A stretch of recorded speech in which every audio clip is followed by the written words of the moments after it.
Good evening সকলকে। আপনাদের প্রত্যেককে স্বাগত জানাচ্ছি আরও একটি নতুন ক্লাসে। আশা করি আমার অডিও ভিডিও ক্লিয়ার রয়েছে, আপনারা আমাকে প্রপার শুনতে পারছেন এবং স্ক্রিন আপনারা প্রপার দেখতে পারছেন। Sania madam good evening sir. একদম ম্যাডাম গুড ইভিনিং। হ্যাঁ, প্রত্যেককে গুড ইভিনিং। এর আগে বলা হয়ে গেছে। S sir, all clear. বাহ, খুব সুন্দর। Good evening sir, good evening. Good evening, good evening তো একটু আগেই বললেন, তাই না? আবারও গুড ইভিনিং। হ্যাঁ, অবশ্যই গুড ইভিনিং। চলুন, ক্লিয়ার জানান, অডিও ভিডিও ক্লিয়ার আছে কিনা জানান প্রত্যেকে একটু সবাই।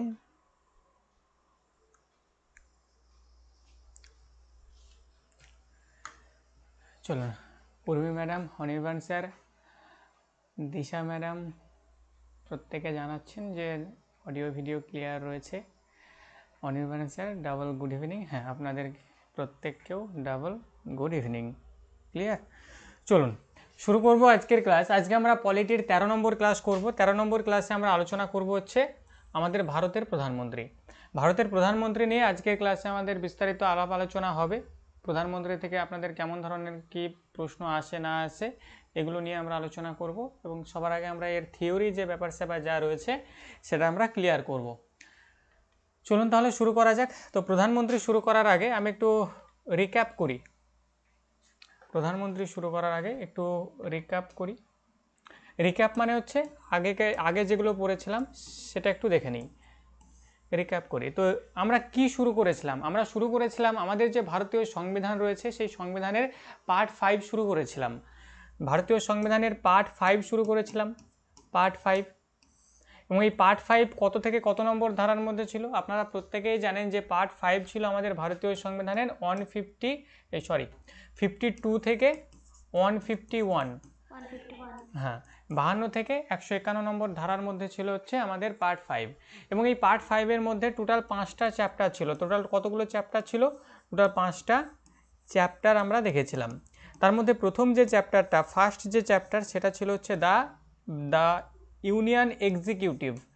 ইউনিয়ন এক্সিকিউটিভ, EXECUTIV, এক্সিকিউটিভ, যা ছিল হচ্ছে আমাদের ভারতীয় সংবিধানের এই 52 থেকে 78 নম্বর ধারার মধ্যে ছিল ইউনিয়ন এক্সিকিউটিভ। তারপরে যদি দেখি 2 নম্বর জায়গায় ছিল হচ্ছে আমাদের পার্লিয়ামেন্ট ছিল। পার্লিয়ামেন্ট বলুন কত থেকে কত নম্বর ধারার মধ্যে ছিল পার্লামেন্ট? 79 থেকে 122। 79 থেকে 122-এর মধ্যে ছিল হচ্ছে পার্লিয়ামেন্ট। 3 নম্বর জায়গায় যদি দেখি, সেখানে আমরা দেখেছিলাম যে আমাদের রাষ্ট্রপতির যে অর্ডিন্যান্স জারি করতে পারে আর কি, রাষ্ট্রপতির যে অর্ডিন্যান্স, তাহলে প্রেসিডেন্ট অর্ডিন্যান্স ছিল, এটা ছিল হচ্ছে 123 নাম্বার আর্টিকেলে। 4 নম্বরে যদি দেখি আমাদের ছিল হচ্ছে সুপ্রিম কোর্ট, যা ছিল 124 থেকে 1.147 এটা পর্যন্ত ছিল সুপ্রিম কোর্ট। তারপরে কিছু একটা আর্টিকেল ছিল। এই হচ্ছে টোটাল আমাদের 5টা চ্যাপ্টার। তো এই 5টা চ্যাপ্টারের মধ্যে আমরা শুরু করেছিলাম এই যে ইউনিয়ন এক্সিকিউটিভ শুরু করেছিলাম। ইউনিয়ন এক্সিকিউটিভের মধ্যে আবার অনেক কিছু জিনিস লুকিয়ে রয়েছে। এই ইউনিয়ন এক্সিকিউটিভের মধ্যে রয়েছে আপনাদের প্রেসিডেন্ট রয়েছে। কি রয়েছে? প্রেসিডেন্ট রয়েছে, যা রয়েছে আপনাদের ভারতীয় সংবিধানের 52 থেকে 62 নম্বর ধারার মধ্যে রয়েছে প্রেসিডেন্ট। ক্লিয়ার? প্রেসিডেন্ট রয়েছে। আর কি রয়েছে? এই প্রেসিডেন্টের পর রয়েছে ভাইস প্রেসিডেন্ট রয়েছে, যা রয়েছে আপনাদের ভারতীয় সংবিধানের এরপর থেকে, মানে 63 থেকে 71 নম্বর ধারার মধ্যে, 63 থেকে 71 এর মধ্যে রয়েছে ভাইস প্রেসিডেন্ট। ক্লিয়ার? তারপরে যদি দেখি আমাদের রয়েছে পিএম রয়েছে, এবং এই পিএম এর সঙ্গে সঙ্গে আমাদের যে কাউন্সিল অফ মিনিস্টার, পিএম এবং সেই সঙ্গে কাউন্সিল অফ মিনিস্টারের হেডই হচ্ছে পিএম। তো এই পিএম এবং কাউন্সিল অফ মিনিস্টার এ রয়েছে। এছাড়া রয়েছে আমাদের অ্যাটর্নি জেনারেল রয়েছে, অ্যাটর্নি জেনারেল রয়েছে। মানে বাকি আর্টিকেলগুলোতে তাহলে 71 পর থেকে কত হচ্ছে? 72 থেকে 78 নম্বর ধারার মধ্যে, 72 থেকে 78 নম্বর ধারার মধ্যে আমরা পিএম দেখতে পাবো, এবং আমাদের যে কাউন্সিল অফ মিনিস্টার রয়েছে তারই হেড হচ্ছে পিএম, এরা দেখতে পাবো। এবং হচ্ছে আমাদের অ্যাটর্নি জেনারেল, যা হচ্ছে আমাদের ভারতবর্ষের সর্বোচ্চ আইনি অফিসার, মানে আমাদের নেতাদেরকে পরামর্শ কে দেয়? নেতাদেরকে পরামর্শ দেয় হচ্ছে এই অ্যাটর্নি জেনারেল, কেননা নেতারা অতটা পড়াশোনা করে না আর কি। তো তাদেরকে পরামর্শ দেবে আর কি, আইনি পরামর্শ কে দেবে? এই অ্যাটর্নি জেনারেল দেবে। একদমই তাই। যেমন এই যে আমাদের জিএসটি বিল লাগু হয়েছে, জিএসটি আমাদের কতজন নেতা জানে, তাই না? আমাদের যে জিডিপি, কতজন নেতা জানে যে কতগুলো স্ল্যাব আছে, কত রকম ভাগে ভাগ হয়, তাই না? এগুলো কতজন জানে? অর্ধেকের বেশি হয়তো জানেই না, ঠিক আছে। তো যাই হোক, আজকে আমাদের আলোচনা হবে হচ্ছে এই 72 থেকে 78 নম্বর ধারার মধ্যে PM, council minister of council যে মিনিস্টার রয়েছে এবং অ্যাটর্নি জেনারেল রয়েছে, এগুলো নিয়ে আজকের ক্লাসে আমরা বিস্তারিতভাবে আলোচনা করব। ক্লিয়ার? আমরা প্রেসিডেন্ট আলোচনা করেছি, ভাইস প্রেসিডেন্ট আলোচনা করেছি, এবার আমরা পিএম আর এই অ্যাটর্নি জেনারেল যা কিছু রয়েছে এগুলো নিয়ে আলোচনা শুরু হবে। আমরা আজকে পার্লামেন্ট শুরু করব না, পার্লামেন্ট আমরা পরের দিন শুরু করব এবং সেখানে বেছে বেছে আর্টিকেলগুলো করব। সব আর্টিকেল আমাদের করার দরকার নেই, যেগুলো পরীক্ষায় আসে, যেগুলো প্রশ্ন করে ওগুলোই আমাদের আলোচনা হবে। চলুন তাহলে শুরু করছি। আচ্ছা, 71 নম্বর ধারা, এর আগের দিন একটু স্কিপ করে গেছিলাম, ইম্পর্টেন্ট ছিল এই ধারাটা। 71 নম্বর ধারা হচ্ছে যে রাষ্ট্রপতি ও উপরাষ্ট্রপতি নির্বাচনে বিবাদ বাঁধলে তার মীমাংসা কে করবে? তার মীমাংসা করবে হচ্ছে আমাদের সুপ্রিম।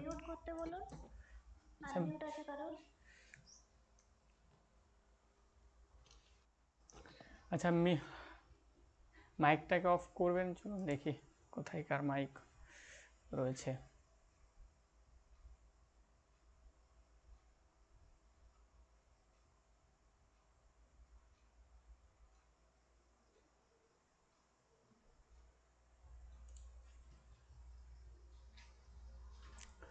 চলুন, 71 নম্বর ধারা কি? 71 নম্বর ধারা আমাদের ভাইস প্রেসিডেন্টেই ছিল। 71 নম্বর ধারা বলছে যে রাষ্ট্রপতি ও উপরাষ্ট্রপতি নির্বাচনে কোনো রকম কোনো বিবাদ বাঁধলে তার মীমাংসা একমাত্র সুপ্রিম কোর্টে হবে, হাইকোর্টে নয়। তার মীমাংসা কোথায় হবে? তার মীমাংসা হবে হচ্ছে সুপ্রিম কোর্টে। যেমন রাষ্ট্রপতি নির্বাচন কেমন হয় আপনাদের একটু ধারণা দেওয়া হয়েছিল, যে একক হস্তান্তরযোগ্য সমানুপাতিক প্রতিনিধিত্বের ভিত্তিতে রাষ্ট্রপতি নির্বাচন হয়ে থাকে। রাষ্ট্রপতি নির্বাচনে আমরা সরাসরি অংশগ্রহণ করি না, আমরা যাদেরকে জেতাই ভোট দিয়ে তারাই রাষ্ট্রপতি নির্বাচনে অংশগ্রহণ করে। এবার তারা যখন অংশগ্রহণ করলো, দেখা যাচ্ছে এমপি আর এমপির মধ্যে ঝামেলা লেগে গেল আর কি, বিশাল ঝামেলা, একে মারছে ও একে মারছে, বিশাল একটা হইচই ব্যাপার। তো সেখানে কোনো রকম কোনো বিরোধ বাঁধলে তার মীমাংসা কে করবে? তার মীমাংসা করবে হচ্ছে আমাদের ভারতের সর্বোচ্চ আদালত, সুপ্রিম কোর্ট। ক্লিয়ার? আজকে আমাদের যে প্রথম যে আর্টিকেল, যেখান থেকে আমাদের পিএম শুরু হবে আর কি, পিএম তারপর থেকে শুরু হয়। পিএম শুরু হচ্ছে 74, 75 আর হচ্ছে 78। এই যে কয়েকটা আর্টিকেল রয়েছে, এই কয়েকটা আর্টিকেলে পিএম রয়েছে। চলুন সেগুলো আমরা পড়ব। পরবর্তী আর্টিকেল হচ্ছে 72। 72তে কি বলছে? 72তে বলছে যে রাষ্ট্রপতির ক্ষমা প্রদান। রাষ্ট্রপতির ক্ষমা প্রদান মানে কি? রাষ্ট্রপতির ক্ষমা প্রদান মানে হচ্ছে আপনি সুপ্রিম কোর্টে গেলেন, সুপ্রিম কোর্টে যাওয়ার পর মানে কোনো একটা ক্রাইম করার পর সুপ্রিম কোর্টে গেলেন, হ্যাঁ, মানে মার্ডার জাতীয় বা ধর্ষণ জাতীয় একদম জঘন্য থেকে জঘন্যতর কোনো একটা ক্রাইম করে আপনি সুপ্রিম কোর্টে গেলেন এবং সেই সুপ্রিম কোর্টে আপনাকে ডেথ সেন্টেন্স শুনিয়ে দিল যে তুমি এই করেছো, তার মানে তোমার খবর আছে, তুমি মানে ফাঁসি দেওয়া হলো, তোমাকে বলা হয়ে গেল। এবার সেই জায়গায় রাষ্ট্রপতি যদি এসে আমার মাথায় এইভাবে একটু হাত যদি বুলিয়ে দেয় বা আপনার মাথায় যদি হাত বুলিয়ে দেয় এইভাবে যে না বাবু তোমাকে ছেড়ে দিলাম, তোমার কোনো ভয় নেই, তার মানে ও ওনার ভয় নেই, ওর হয়ে গেল আর কি, ঠিক আছে, ও ছাড়া পেয়ে গেল। তো এটাই বলছে যে রাষ্ট্রপতির ক্ষমা প্রদানের ক্ষমতা রয়েছে। এটা কে করতে পারে? একমাত্র রাষ্ট্রপতিই করতে পারে। মানে একদম কোনো রকম কোনো কিছু ছাড়া ডিরেক্টলি ক্ষমা করে দিতে পারে। বা দেখা গেল 10 বছর শাস্তি দিয়েছে, 10 বছর জেল দিয়েছে, ওটাকে কমিয়ে 3 বছর করে দিল, ইত্যাদি ইত্যাদি করতে পারে। তো সেই ক্ষমতা রাষ্ট্রপতির এখানে দেওয়া হয়েছে কত নম্বর ধারা অনুযায়ী? ধারা হচ্ছে 72 নম্বর ধারা অনুযায়ী। ক্লিয়ার? চলুন 71, 72 আমরা পড়ে নিলাম, আশা করছি কোনো রকম কোনো অসুবিধা আপনাদের নেই।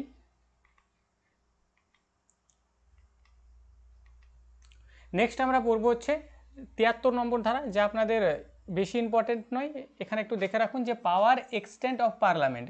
73 নম্বর ধারায় কি বলা হয়েছে? 73 নম্বর ধারা বলা হয়েছে যে পার্লামেন্ট চাইলে তার যে পাওয়ারটা সেটাকে এক্সটেন্ড করতে পারে, মানে বাড়াতে পারে। কেমন আমাদের দেশটাকে চালাচ্ছে কারা? দেশটাকে চালাচ্ছে তো ওরাই চালাচ্ছে, আমাদের যে পার্লামেন্ট রয়েছে, দুটো কক্ষ রয়েছে, লোকসভা রাজ্যসভা, ওরাই তো চালাচ্ছে। তোরা যদি চাই যে ওদের ক্ষমতা ওরা বৃদ্ধি করতে পারবে, অবশ্যই বৃদ্ধি করতেই পারে, ওরা আইন পাস করে দিলেই তো হয়ে গেল। যেমন মনে করুন, আপনারা জানেন যে আমাদের টোটাল 3টা লিস্ট হয়। একটা হচ্ছে স্টেট লিস্ট হয়, সেন্ট্রাল লিস্ট, আর একটা হচ্ছে কনকারেন্ট লিস্ট। 3টা লিস্ট হয়। হ্যাঁ, যুগ্ম 3টা লিস্ট হয়। তো এখানে কি হয়, স্টেটের অনেক অনেক বিষয় রয়েছে যেখানে এই সেন্ট্রাল হস্তক্ষেপ করতে পারে না। সেন্ট্রাল হস্তক্ষেপ করতে পারে না, স্টেটের অনেক বিষয় রয়েছে। এবার এই জায়গায় এই সেন্ট্রালের যে পার্লামেন্ট ছিল সেই পার্লামেন্ট মিটিং করলো আর কি, যে মিটিং করে বলছে যে এরকম ব্যাপার, ওই জায়গায় আমরা হস্তক্ষেপ করতে চাই সেন্ট্রালের, তো তোমরা সকলে হাত তোলো আর কি। ওরা দেখবেন একদম থাবা মারবে টেবিলে, ব্যাস অর্ধেকের বেশি সমর্থন আসলো, পাস হয়ে গেল, তখন সেই স্টেটের সেই বিষয়ে তারা হস্তক্ষেপ করবে। তো এরকমই পার্লামেন্ট চাইলে তার নিজের যে ক্ষমতা তারা এক্সটেন্ড করতে পারে বা বাড়াতে পারে। এটা 73 নম্বর ধারাই বলা হচ্ছে। আমরা পার্লামেন্ট নিয়ে যখন আলোচনা করব এ সম্পর্কে আরও বিস্তারিত আলোচনা করব, তখন ধারণাগুলো আরও ক্লিয়ার আপনাদের হবে। পরে রয়েছে 74 নম্বর ধারা। 74 নম্বর ধারায় কি বলা হচ্ছে? 74 নম্বর ধারায় বলা হচ্ছে there shall be a COMS, there shall be a COMS মানে হচ্ছে council of minister, council of minister, council of minister. তাহলে there shall be a council of minister headed by prime minister. তাহলে 74 নম্বর ধারায় কি বলছে? 74 নম্বর ধারায় বলছে যে ভারতবর্ষে একজন প্রধানমন্ত্রী থাকবেন। যেমন আমরা রাষ্ট্রপতি পড়ার সময় 52 নম্বর আর্টিকেলে কি পড়েছিলাম, যে ভারতবর্ষে একজন রাষ্ট্রপতি থাকবেন।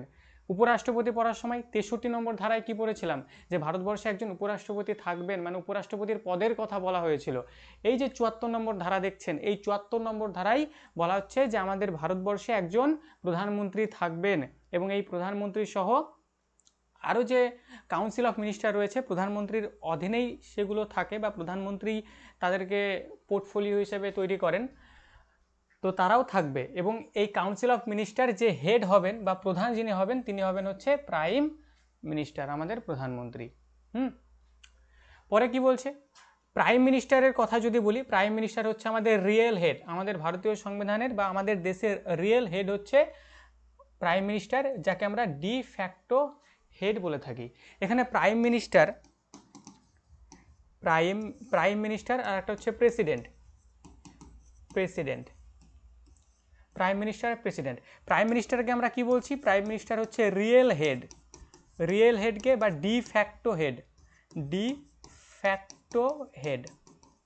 রিয়েল হেড বা ডি ফ্যাক্টো হেড। আর প্রেসিডেন্টকে আমরা বলবো হচ্ছে নমিনাল হেড।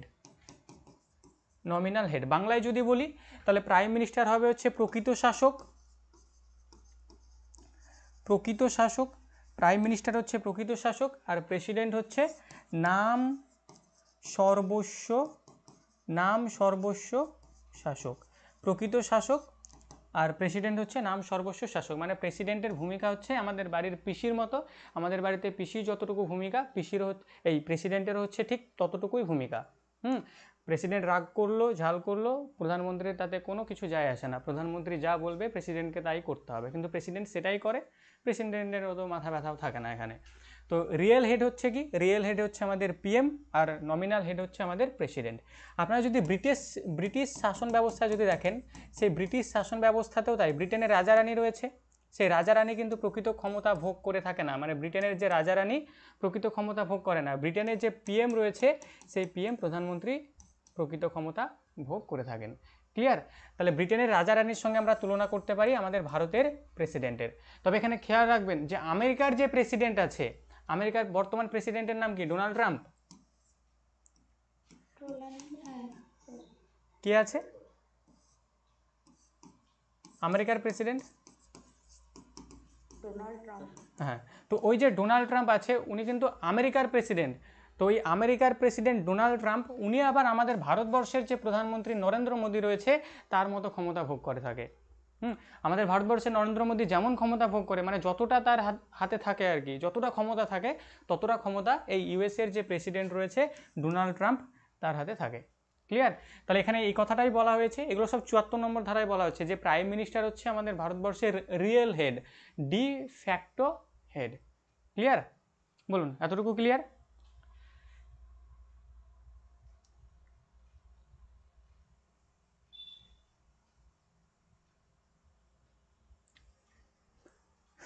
চলুন, এখানে আরও কিছু কথা বলা হচ্ছে। আমাদের যে প্রাইম মিনিস্টার রয়েছে, আমাদের যে পিএম রয়েছে, এবং পিএম এর সঙ্গে সঙ্গে আমাদের যে কাউন্সিল অফ মিনিস্টার রয়েছে, কাউন্সিল অফ মিনিস্টার বলতে মানে প্রধানমন্ত্রী সহ এই যে অমিত শাহ রয়েছে, নীতিন গাডকারি রয়েছে, তারপর আরও কারা রয়েছে, আছে আর কি, দেখবেন আমি পরবর্তীতে লিস্ট দেখাবো আর কি। তো ওই যে আরও যারা মন্ত্রী রয়েছে, এখানে একটা কথা একটু খেয়াল রাখবেন যে আমাদের লোকসভার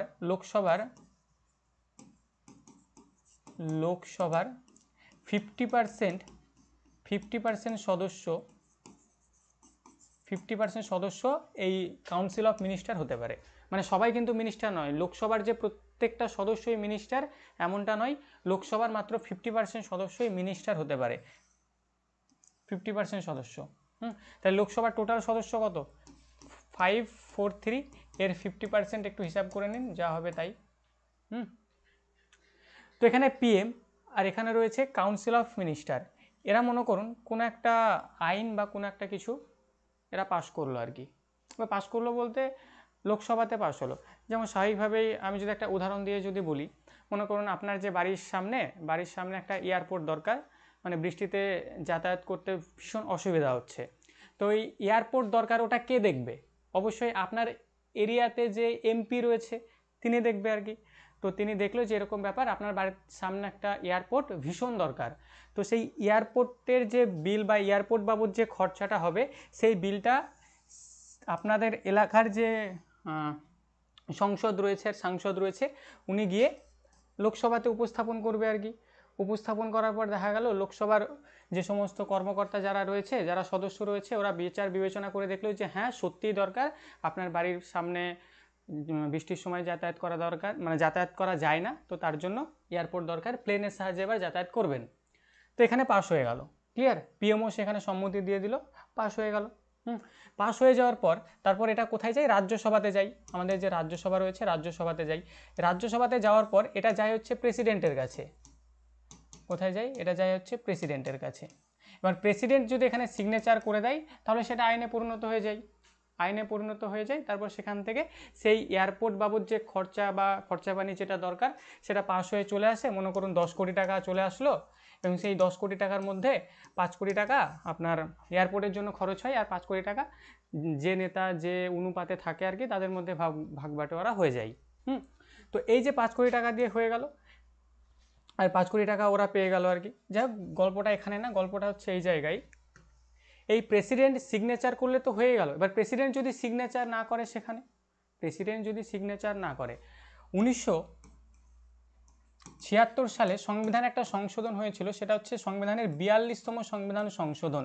42তম সংবিধান সংশোধন। সেখানে বলা হয়েছিল রাজ্যসভা এবং লোকসভা এই দুটো সভাতে কোনো একটা বিল পাস হয়ে গেলে যখন সেটা রাষ্ট্রপতির কাছে যাবে, রাষ্ট্রপতি সেখানে সিগনেচার করতে বাধ্য থাকবেন, রাষ্ট্রপতিকে সিগনেচার করতেই হবে। তো পরবর্তীতে সংশোধন করা হয়, সেটা হচ্ছে 1978 সালে 44তম সংবিধান সংশোধন করা হয়। দিয়ে বলা হচ্ছে যে রাষ্ট্রপতি একবার, মানে অন টাইম একবার সেই বিলটাকে আবার এই সভাতে পাঠাতে পারে। এবার সভাতে পাঠানোর পর সেই বিলটা যদি আবার ঘুরিয়ে আবার রাষ্ট্রপতির কাছে যায় যে না বাবু তোমাকে সই করতে হবে, তাহলে তখন রাষ্ট্রপতি বাধ্য থাকবেন সই করতে, তখন রাষ্ট্রপতির হাতে কোনো চারা থাকবে না। তো এই সমস্ত যে ঘটনাগুলো, এগুলো আমরা এই দেখতে পাবো 74 নম্বর আর্টিকেলে দেখতে পাচ্ছি। বলুন, ক্লিয়ার হলো এতটুকু? তাহলে এখানে এটুকুই বললাম যে রাষ্ট্রপতি এবং এই রাষ্ট্রপতি বলছি, সরি, 15% বলে দেন একবার। বলুন 15% যে ব্যাপার ওটা একবার বলে দিন। লোকসভার যে 15% সদস্য যেটা বললেন না। চলুন আরও একবার বলে দিই। তো প্রধানমন্ত্রী এবং এই প্রধানমন্ত্রীকে সাহায্য করার জন্য আমাদের কাউন্সিল অফ মিনিস্টার থাকে। এবার এই কাউন্সিল অফ মিনিস্টারের যে সংখ্যা সেটা লোকসভার 15%-এর বেশি হবে না, মানে লোকসভার যে টোটাল যে সদস্য সংখ্যা তার 15%-এর বেশি হবে না। মানে লোকসভার 545 জনই কিন্তু মিনিস্টার নয়। 545 জনই কি মিনিস্টার? 545 জন মিনিস্টার নয়, তার মধ্যে মাত্র 15% মিনিস্টার হয়, যেটা প্রধানমন্ত্রী নিয়োগ করেন রাষ্ট্রপতির পরামর্শক্রমে। তাকে এক একটা ভাগ দিয়ে দেওয়া হয় যে তুমি বন দপ্তরের মিনিস্টার, তুমি সড়কের মিনিস্টার, তুমি আবহাওয়ার মিনিস্টার, তুমি রেলের মিনিস্টার, এরকম মিনিস্টার থাকে না, তো এরকম মিনিস্টার করে দেওয়া হয়। তো টোটাল লোকসভার 15% হয় মিনিস্টার। বলুন, ক্লিয়ার হলো?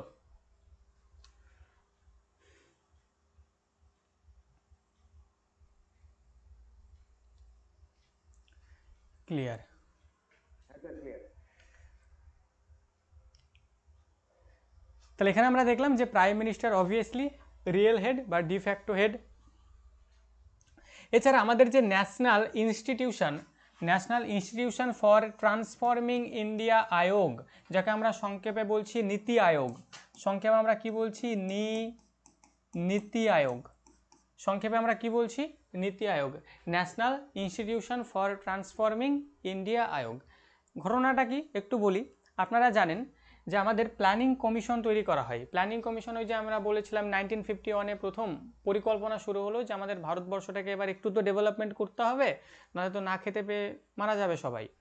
তো ডেভেলপমেন্ট করার জন্য প্রত্যেক 5 বছর অন্তর অন্তর কী করা হচ্ছে, পরিকল্পনা করা হচ্ছে যে এই 5 বছর আমরা কৃষির ওপর দেবো, তার পরের 5 বছর আমরা শিল্পর ওপর দেবো, পরের 5 বছর আমরা গাছ লাগানোর ওপর দেবো, এভাবে একটা একটা করে পরিকল্পনা করা হচ্ছে। তো এখানে আমরা দেখতে পাবো যে 1951-এ ফার্স্ট 5 ইয়ার প্ল্যান আসে বা প্রথম পরিকল্পনা আসে। সেখানে এই পরিকল্পনার অধীনে মূল দায়িত্ব ছিল হচ্ছে আমাদের প্ল্যানিং কমিশন। সেই প্ল্যানিং কমিশন পরবর্তীতে কি হয়, বাদ চলে যায়। সেই প্ল্যানিং কমিশনের জায়গায় এখন আসে হচ্ছে এই নীতি Aayog, National Institution for transforming আয়োগ। এখন এই প্ল্যানিংয়ের যে ব্যাপার স্যাপার এগুলো দেখাশোনা কে করে থাকে, এগুলো দেখাশোনা করে থাকে নীতি আয়োগ। আর এই নীতি আয়োগের যে চেয়ারম্যান সেটা হচ্ছে আমাদের প্রাইম মিনিস্টার। এই নীতি আয়োগের চেয়ারম্যান হচ্ছে প্রাইম মিনিস্টার। আর নীতি আয়োগের বর্তমান সিইও কে রয়েছে, chief executive officer BVR Subramaniam.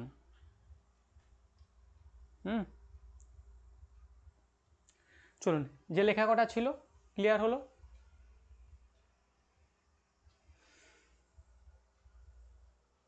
আচ্ছা, একটু কি জোরে বলছি আমি, মানে খুব কি তাড়াতাড়ি হয়ে যাচ্ছে নাকি ঠিক আছে, নাকি আস্তে বলা লাগবে?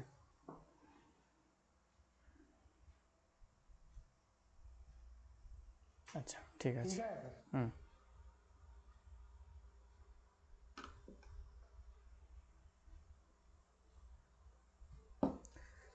চলুন নেক্সট। সিওটা কি বললেন স্যার? বিভিআর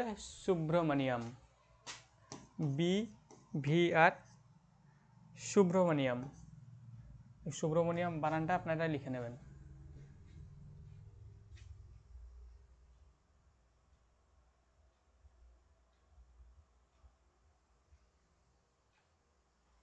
চলুন, ক্লিয়ার?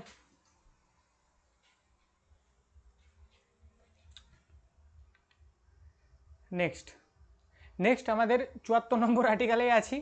তো একজন প্রধানমন্ত্রী হতে গেলে তার মধ্যে কি কোয়ালিফিকেশান থাকতে হবে বলুন? প্রধানমন্ত্রী হওয়াই ভালো, দু একজন বলে আর কি। তো প্রধানমন্ত্রী তার এমনি এমনি হওয়া যাবে না। প্রধানমন্ত্রী হতে গেলে তার মধ্যে কিছু কোয়ালিফিকেশান থাকতে হবে, কিছু কোয়ালিটি থাকতে হবে। তো প্রথম কোয়ালিটি কি হতে হবে? প্রথম কোয়ালিটি হতে হবে যে তার বয়সটা 25+ হতে হবে। 25+ হতে হবে। মানে তার এজ যেটা, সেই এজ কত হতে হবে? এজ হতে হবে 25+ বা 25-এর বেশি হলেই হবে, সে একদিন বেশি হলে সমস্যা নেই, হয়ে যাবে। তো 25 প্রধানমন্ত্রী হতে গেলে 25, মানে লোকসভার সদস্য হওয়ার যোগ্যতা থাকতে হবে। তাহলে লোকসভার সদস্য হতে গেলে কত বছর বয়সে লোকসভার ভোটে দাঁড়ানো যায়? 25, এখানেও তাই। আর হতে হবে কি, আমাদের সিটিজেন হতে হবে। আমাদের যে ইন্ডিয়া রয়েছে, ভারত রয়েছে, সেই ভারতের সিটিজেন হতে হবে, সিটিজেনশিপ তাকে নিতে হবে, ভারতের সিটিজেন হতে হবে, তা না হলে হবে না। তাহলে ভারতের নাগরিক হতে হবে আর 25 বছর বয়স হতে হবে। এ দুটো তো সবাই করে ফেলে আর কি, কোনো সমস্যা নেই। আর কি হতে হবে? তাকে লোকসভা বা রাজ্যসভার সদস্য হওয়ার যোগ্যতা থাকতে হবে। লোকসভা বা রাজ্যসভার সদস্য হওয়ার যোগ্যতা থাকতে হবে।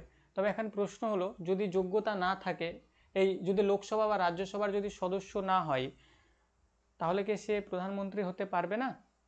এর উত্তর হচ্ছে হ্যাঁ, অবশ্যই পারবে।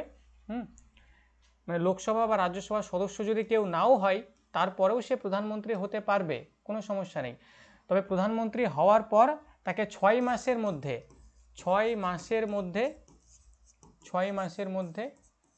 মাসের মধ্যে এই লোকসভা বা রাজ্যসভার সদস্য পদ তাকে গ্রহণ করতে হবে। ক্লিয়ার? যেমন আপনারা জানেন যে আমাদের ভারতবর্ষের ফার্স্ট প্রাইম মিনিস্টার কে ছিল? First women prime minister Indira Gandhi. একদম, ফার্স্ট ওমেন প্রাইম মিনিস্টার যদি দেখি,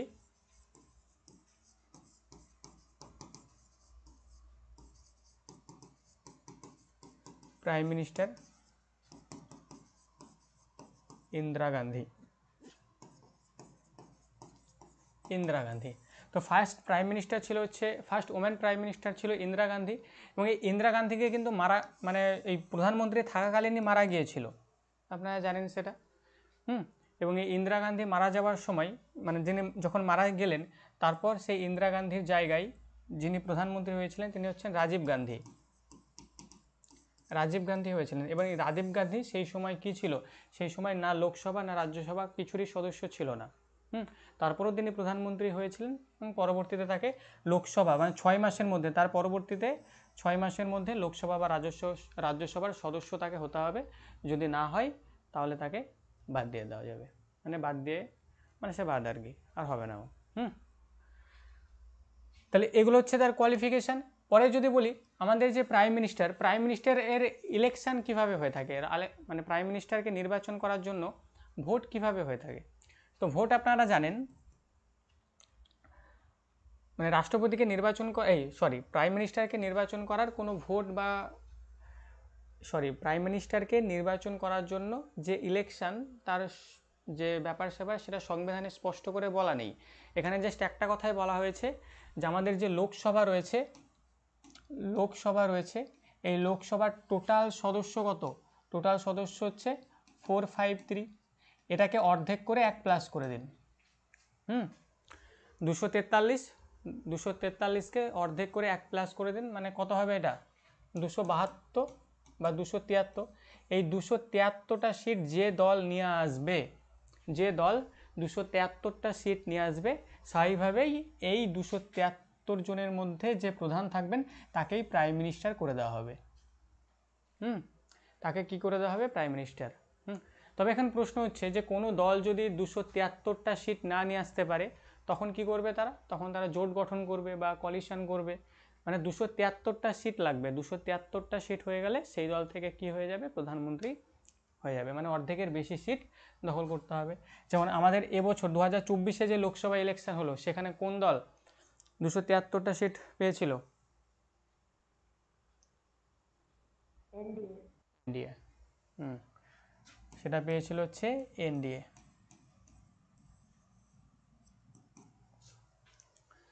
তাহলে এখানে কোয়ালিফিকেশান, ইলেকশন কেমন কি হয় প্রধানমন্ত্রী নির্বাচনে, আশা করি ক্লিয়ার। বলুন, কারোর কোনো প্রশ্ন এতটুক থেকে?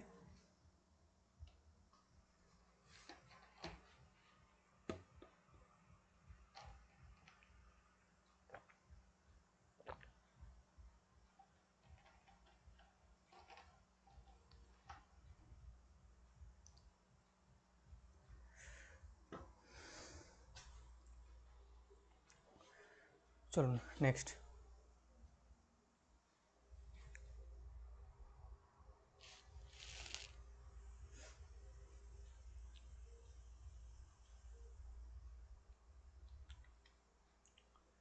নেক্সট আমরা পড়ব হচ্ছে আর্টিকেল 55, 75 নম্বর ধারা। আর্টিকেল 55, এই আর্টিকেল 55-এ কী বলা হচ্ছে যে আমাদের পিএমকে অ্যাপয়েন্ট কে করবেন? আমাদের পিএমকে শপথ বাক্য কে পাঠ করাবেন? ওথ যে সেন্টেন্স সেটা কে পাঠ করাবেন? এবং আমাদের পিএম যদি কাউকে রেজিগনেশন যদি দিতে চাই তাহলে সেটা কাকে দেবে? তাহলে এগুলো সব আনসার হচ্ছে আমাদের প্রেসিডেন্ট। কাকে দেবে? সব প্রেসিডেন্টকে দেবে। প্রধানমন্ত্রীকে অ্যাপয়েন্টেড কে করবেন? প্রেসিডেন্ট করবে। শপথ বাক্য পাঠ কে করাবে? প্রেসিডেন্ট করবে। রেজিগনেশন যদি দিতে চাই প্রধানমন্ত্রী কাকে দেবে? অবশ্যই আমাদের প্রেসিডেন্টকে দেবে।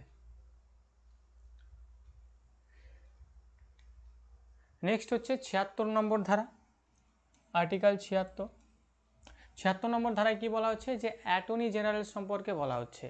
76 নম্বর ধারায় অ্যাটর্নি জেনারেল। এই অ্যাটর্নি জেনারেল এর আগেও আমি বলেছিলাম যে আমাদের রাজ্যের বলছি, আমাদের কেন্দ্রের সর্বোচ্চ আইনি কর্মকর্তা হচ্ছে এই অ্যাটর্নি জেনারেল।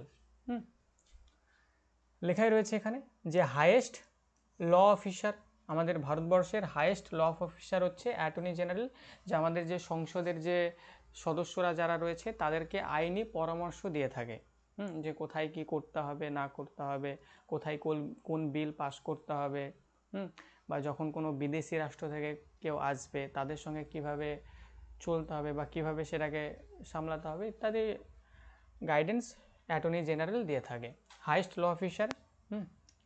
এবং এছাড়াও বলেছিলাম আপনি যদি সুপ্রিম কোর্টে যদি যান, সুপ্রিম কোর্টে যাওয়ার পর আপনাকে সেখানেও আইনি সহায়তা দেওয়া হবে, এবং সেটা কে দেবে? অবভিয়াসলি দেবে হচ্ছে অ্যাটর্নি জেনারেল। কি বলছে? এই যে রিপ্রেজেন্ট গভর্নমেন্ট অফ ইন্ডিয়া, আমাদের যে গভর্নমেন্ট অফ ইন্ডিয়া রয়েছে তাকে রিপ্রেজেন্ট করবে অ্যাটর্নি জেনারেল। কোয়ালিফিকেশান যদি দেখি, একজন অ্যাটর্নি জেনারেল হতে গেলে তার কোয়ালিফিকেশান কেমন থাকতে হবে? সুপ্রিম কোর্টের জাজের যেমন কোয়ালিফিকেশান থাকে ঠিক সেরকম কোয়ালিফিকেশান থাকতে হবে অ্যাটর্নি জেনারেলের। অ্যাপয়েন্টেড মানে তাকে কে অ্যাপয়েন্ট করবে বা রিমুভাল কে করতে পারবে? অবশ্যই সেটা করতে পারবে আমাদের প্রেসিডেন্ট। তাকে অ্যাপয়েন্ট করবে আমাদের প্রেসিডেন্ট, এবং রিমুভালও কে করবেন? প্রেসিডেন্ট। তাহলে অ্যাটর্নি জেনারেল বর্তমানে কে রয়েছে? অ্যাটর্নি জেনারেল তুষার মেহতা। আচ্ছা, তো এটা আমাদের 76 নম্বর ধারায় বলা হয়েছে। আচ্ছা, 76-এর সঙ্গে 89 যদি যোগ করি কত হয়? 76-এর সঙ্গে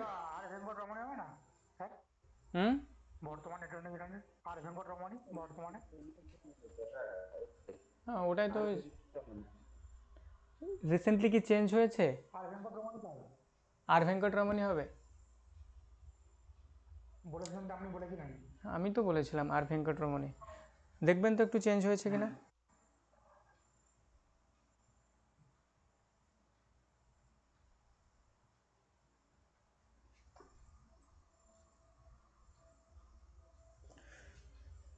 চলুন, আচ্ছা 76-এর সঙ্গে 89 যদি যোগ করি, 9 6 15 5 1 8 9 6 15 165 165। তাহলে এই 89 যোগ করার পর 165 পেলাম। এই 165 নম্বর ধারায় আমাদের যে অ্যাডভোকেট জেনারেল রয়েছে না, অ্যাডভোকেট জেনারেল সম্পর্কে বলা হয়েছে। অ্যাডভোকেট জেনারেল 165-এ অ্যাডভোকেট জেনারেল সম্পর্কে বলা হয়েছে। তো এই 89টা আমি কেন যোগ করতে বললাম সেটা আমি পরবর্তী দিন বলবো আর কি। কেননা 89 যদি যোগ করে, যেমন এখানে 75-তে, এই 75-তে কী বলা হয়েছে যে আমাদের যে প্রধানমন্ত্রী রয়েছে তার অ্যাপয়েন্টেড, ওথ, রেজিগনেশন এগুলো বলা হয়েছে, এর সঙ্গে 89 যোগ করে দিন, তাহলে কত হয়ে যাবে? 164। এই 164-এ কী বলা হয়েছে? আমাদের যে সিএম রয়েছে বা কোনো রাজ্যের যদি সিএম থাকে সেই সিএমের অ্যাপয়েন্টেড, ওথ, রেজিগনেশন এগুলো বলা হয়।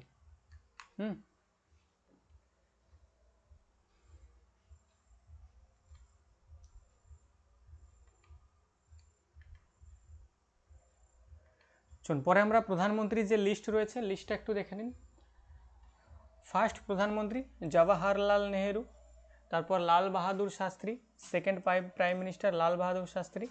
ইন্দিরা গান্ধী, ইনি হচ্ছেন first woman prime minister. Morarji Desai রয়েছে, চরণ সিং, রাজীব গান্ধী, ভিপি সিং রয়েছে, ভিপি সিং, তারপর এখানে চন্দ্রশেখর, পিভি নরসিম্হা রাও, অটল বিহারী বাজপেয়ী, তারপর এইচ.ডি. গৌডা, ইন্দর কুমার গুজরাল, ডক্টর মনমোহন সিং। এই ডক্টর মনমোহন সিং হচ্ছে একমাত্র প্রাইম মিনিস্টার যিনি আমাদের আরবিআইয়েরও গভর্নর ছিলেন, reserve bank of India. Narendra Modi রয়েছে 2014 থেকে এখনও অবধি রয়েছে প্রেজেন্ট। চলুন, এখানে কিছু এমসিকিউ দেওয়া হয়েছে, এমসিকিউগুলো একটু আনসার করুন। চলুন, এবং এমসিকিউ এর মধ্যে অনেক কিছু রয়েছে। ভারতের প্রধানমন্ত্রী সম্পর্কে কোনটি সঠিক নয়? এসএসসি সিপিও 2022, তিনি সরকারের প্রধান, তিনি লোকসভায় সংখ্যাগরিষ্ঠ দলের নেতা, সংসদের উভয় কক্ষে 2/3 সংখ্যাগরিষ্ঠতার সাথে অনাস্থা প্রস্তাব পাশ হলে তাকে অপসারণ করা যেতে পারে, তিনি ভারতের রাষ্ট্রপতি কর্তৃক নিযুক্ত হন। এর মধ্যে কোনটা সঠিক নয় তাই বলছে।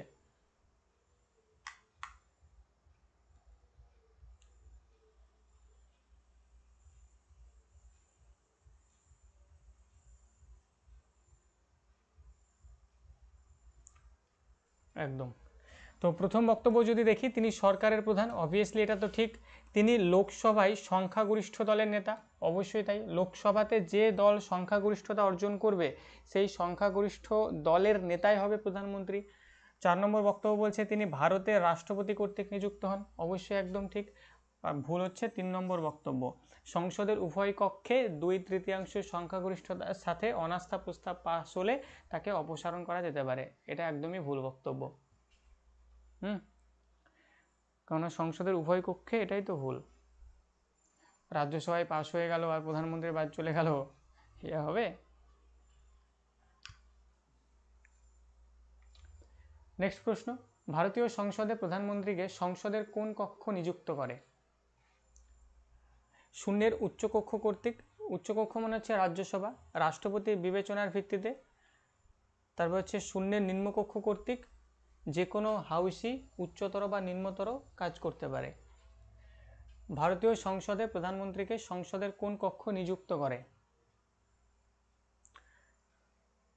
যে শূন্যটাকে কেটে দিন, যে উচ্চকক্ষ কর্তৃক, রাষ্ট্রপতি বিবেচনার ভিত্তিতে, শূন্যের এটাকে কেটে দিন, যে নিম্নকক্ষ কর্তৃক, না যে কোনো হাউসই উচ্চতর বা নিম্নতর কাজ করতে পারে আমাদের প্রধানমন্ত্রীকে নিযুক্ত করার সময়। বলুন।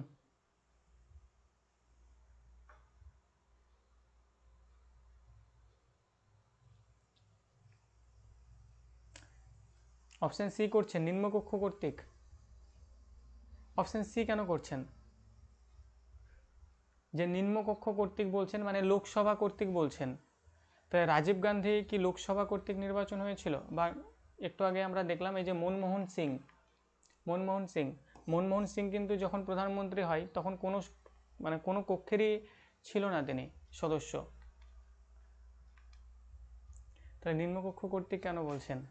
ডি বলছেন যে কোনো হাউস সহ উচ্চতর বা নিম্নতর কাজ করতে পারে। এটাও উত্তর নয়, উত্তর হচ্ছে অপশন বি, রাষ্ট্রপতির বিবেচনার ভিত্তিতে। রাষ্ট্রপতির বিবেচনার ভিত্তিতে। আনসার করবেন অপশন বি, ভারতীয় সংসদে প্রধানমন্ত্রীকে সংসদের কোন কক্ষ নিযুক্ত করে? আনসার করবেন অপশন বি, রাষ্ট্রপতি বিবেচনার ভিত্তিতে। অবশ্যই সেখানে নিম্নকক্ষের সমর্থন লাগবে। নিম্নকক্ষের সমর্থন না থাকলে হবে না, উচ্চকক্ষেরও সমর্থন লাগবে, দুটি কক্ষেরই সমর্থন লাগবে। তবে এখানে আনসারগুলো যদি দেখি যে সমর্থন না হলেও তো হয়েছে প্রধানমন্ত্রী, হয়নি? সমর্থন না থাকলে হয়েছে মানে এই কক্ষের সদস্যই নয় তারপরেও প্রধানমন্ত্রী হয়েছে। তো আনসার এখানে করবেন অপশন বি, রাষ্ট্রপতির বিবেচনার ভিত্তিতে হবে আর কি। এবং রাষ্ট্রপতির বিবেচনা মানে কি? রাষ্ট্রপতি মানে বুঝতেই পারছেন পরামর্শ কাদের কাছ থেকে নেবে? এদের কাছ থেকেই নেবে। নেক্সট প্রশ্ন, 3 নম্বর প্রশ্ন বলছে যে ভারতের সংবিধান অনুসারে প্রধানমন্ত্রী রাষ্ট্রপতি কর্তৃক নিযুক্ত হন, তবে নিযুক্ত ব্যক্তির অবশ্যই ড্যাশ সংখ্যাগরিষ্ঠ সমর্থন থাকতে হবে। চলুন এটার আনসার করুন আপনারা।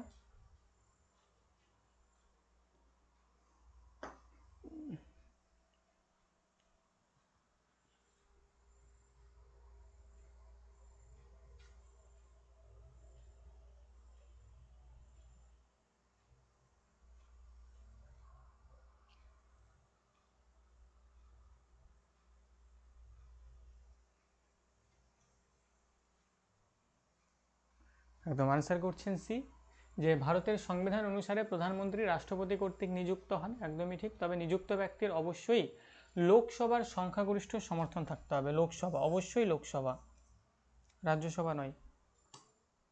কেননা এই লোকসভার সংখ্যাগরিষ্ঠ দলের নেতাই হচ্ছে প্রধানমন্ত্রী।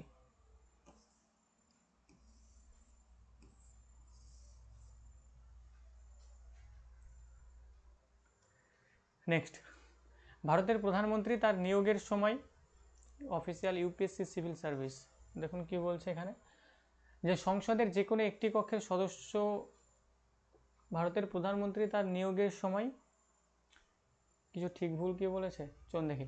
ভারতের প্রধানমন্ত্রী তার নিয়োগের সময় সংসদের যে কোনো একটি কক্ষের সদস্য হতে হবে না, তবে 6 মাসের মধ্যে যে কোনো একটি কক্ষের সদস্য হতে হবে।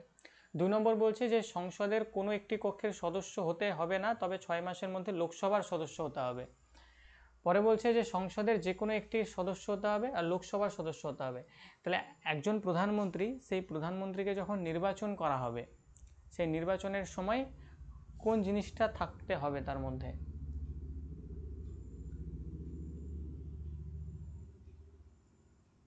আপনারা প্রত্যেকেই আনসার করছেন অপশন বি, কিন্তু অপশন বি যারা করছেন প্রত্যেকের আনসার ভুল। হ্যাঁ, অপশন বি শুনে আবার অনেকে অপশন এর দিকে যাচ্ছেন। হুম,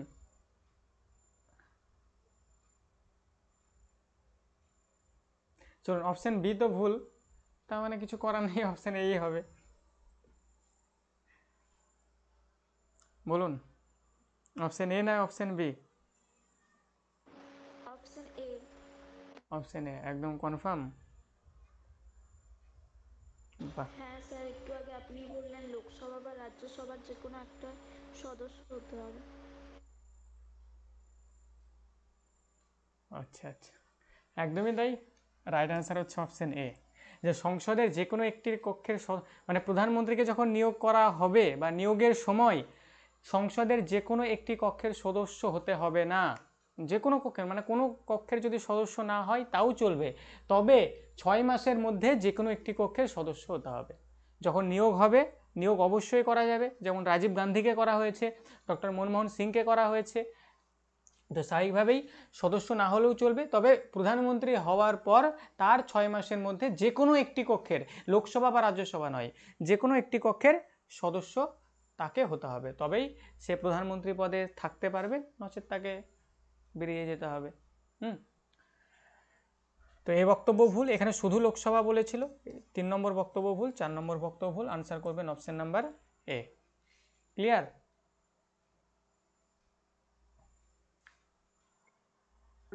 স্যার বলছিলাম যে প্রধানমন্ত্রী তো লোকসভার মানে সদস্য হলে তবেই তো প্রধানমন্ত্রী, মানে লোকসভার সংখ্যাগরিষ্ঠ দলের নেতাই তো হ্যাঁ প্রধানমন্ত্রী হয়। একদম ঠিক আছে, কিন্তু এখানে তাহলে এখানে প্রশ্নটা দেখুন, যে লোকসভার সংখ্যাগরিষ্ঠ যে দল, তারই নেতা হচ্ছে প্রধানমন্ত্রী, পিএম। তারই নেতা হচ্ছে কি, পিএম। এবং এটাই হচ্ছে ন্যাচারাল নিয়ম, লোকসভার যে সংখ্যাগরিষ্ঠ দল থাকবে সেই সংখ্যাগরিষ্ঠ দলের যে নেতা সেটাই পিএম, এটাই ন্যাচারাল নিয়ম। কিন্তু এখানে কি বলছে, যে সংসদের যে কোনো একটি কক্ষের মানে কেউ যদি না থাকে, কোনো রকম কোনো সদস্য, এখানে এই পার্সপেক্টিভে বলা হয়েছে। আনসার বি এখানে সঠিক আনসার হবে না।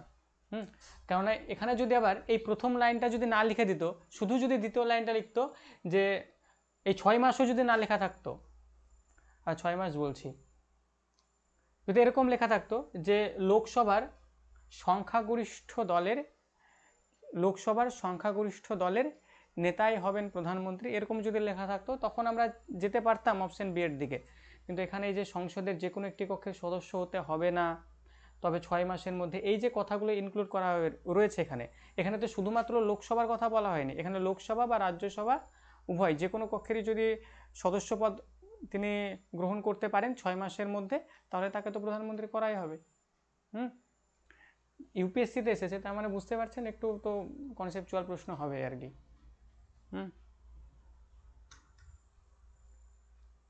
আনসার করবেন অপশন এ, এবং তারাও আনসার অপশন এটাকেই নিয়েছে, এবং অপশন এটাই তো যুক্তিযুক্ত। আশা করি বোঝাতে পারলাম। যদি বোঝা না যায় বলুন, তাহলে আমি আরও কিছু উদাহরণ দেবো এখানে। ঠিক আছে।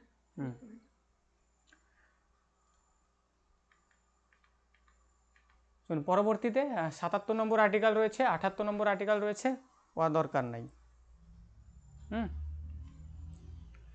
শুনুন, পরবর্তীতে যেটা আমরা পড়বো সেটা হচ্ছে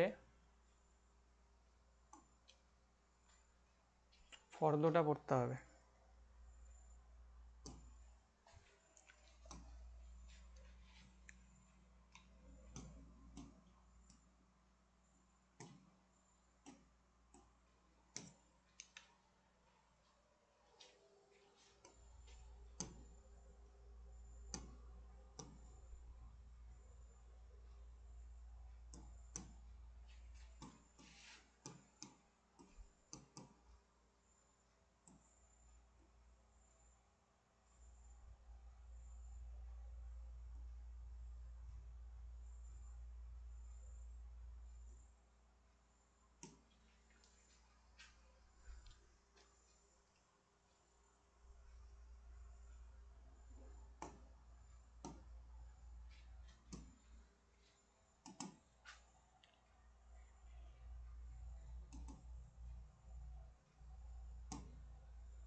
চলুন ক্যাবিনেট মিনিস্টার যা রয়েছে, চলুন এই ফর্দটা একটু দেখি আমরা।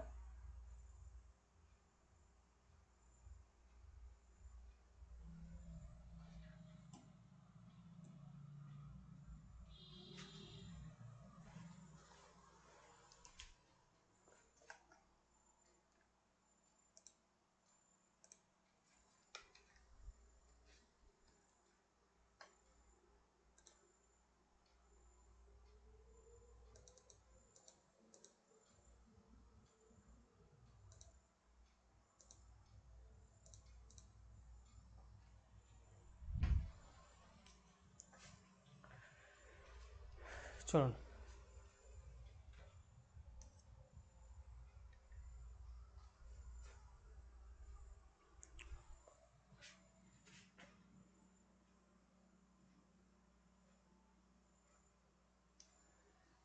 আমরা যদি প্রাইম মিনিস্টারের কথা বলি, বর্তমানে প্রাইম মিনিস্টার রয়েছে আমাদের নরেন্দ্র মোদী, এটা নিয়ে আশা করছি কারোর মধ্যে কোনো দ্বিধা নেই।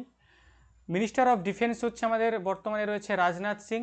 Minister of home affairs, minister of cooperation, ইনি রয়েছেন আমাদের Amit Saha. Minister of road transport and highways, একটু আগে আমরা পড়লাম বা এর আগে জিওগ্রাফি ক্লাসে আমরা পড়েছিলাম, সেটা হচ্ছে নীতিন গাডকারি রয়েছেন। Minister of health and family welfare, minister of chemical and fertilisers, ইনি রয়েছেন হচ্ছে আমাদের জগৎ প্রকাশ নাড্ডা রয়েছে। Minister of agriculture and farmers welfare, ইনি রয়েছেন আমাদের Shivraj Singh Chouhan. Minister of rural ডেভেলপমেন্টেরও রয়েছে এই Shivraj Singh Chouhan. Minister of finance and minister of cooperative affairs, ইনি রয়েছেন আমাদের Nirmala Sitharaman. Minister of external affairs, ইনি রয়েছেন আমাদের এই যে ব্যক্তিকে চিনতেই পারছেন, এস জয়শঙ্কর, বিদেশ মন্ত্রী। তো এখানে ফর্দ দেওয়া রয়েছে, আমি সব পড়ছি না, একটু ফর্দ আমি আপনাদের দিয়ে দেব। এখানে ফর্দ রয়েছে সব। এখানে পুরো মিনিস্টারের যে ফর্দটা সেটা দেওয়া আছে, আমি গ্রুপে আপনাদের দিয়ে দেবো, এখান থেকে একটু দেখে নেবেন। ক্লিয়ার? পরবর্তীতে, এগুলো তো জিওগ্রাফির জায়গা,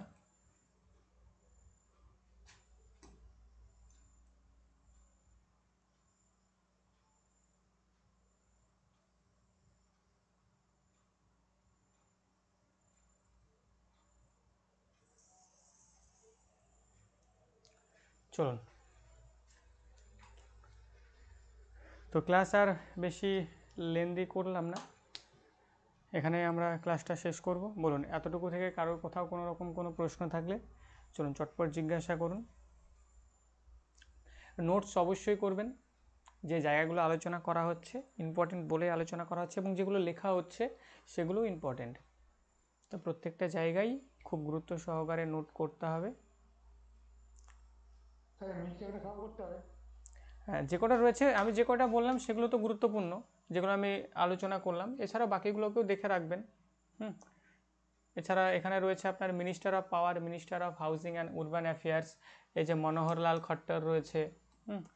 তারপর minister of heavy industries, minister of steel, এখানে কে রয়েছে, এইচডি রয়েছে, কুমারাস্বামী রয়েছে। Minister of commerce and industry, বাণিজ্য রাজ্য শিল্পী কে রয়েছে, পীয়ূষ গোয়েল। এগুলো সেভাবে আসে না বলতে কম্পিটিটিভ এক্সামে আসে, এসএসসি লেভেলের এক্সাম দিলে সেখানে আসবে এগুলো। এবং এটা হচ্ছে রিসেন্ট ডেটা, 2024-এ যে লোকসভার ইলেকশন হয়েছে 2024-এ, সেই 2024-এর যে ইলেকশন হওয়ার পর এদেরকে করা হয়েছে মিনিস্টার, এরা হচ্ছে সব মিনিস্টার, যে আমাদের লোকসভার 15% হবে, মাত্র 15% মিনিস্টার হবে।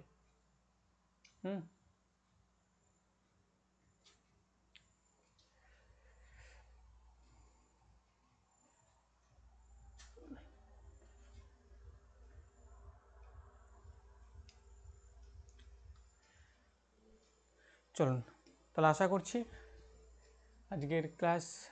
আজকের ক্লাসে যা যা আলোচনা হয়েছে প্রত্যেকেরই ক্লিয়ার হয়েছে। দেখা হবে আগামীকাল আরও নতুন একটি ক্লাসের সঙ্গে। সকলে ভালো থাকবেন, সুস্থ থাকবেন, এবং মনোযোগ দিয়ে নিজের পড়াশোনা চালিয়ে যাবেন। চলুন প্রত্যেককে থ্যাংক ইউ, শুভরাত্রি, লেফট করে যান।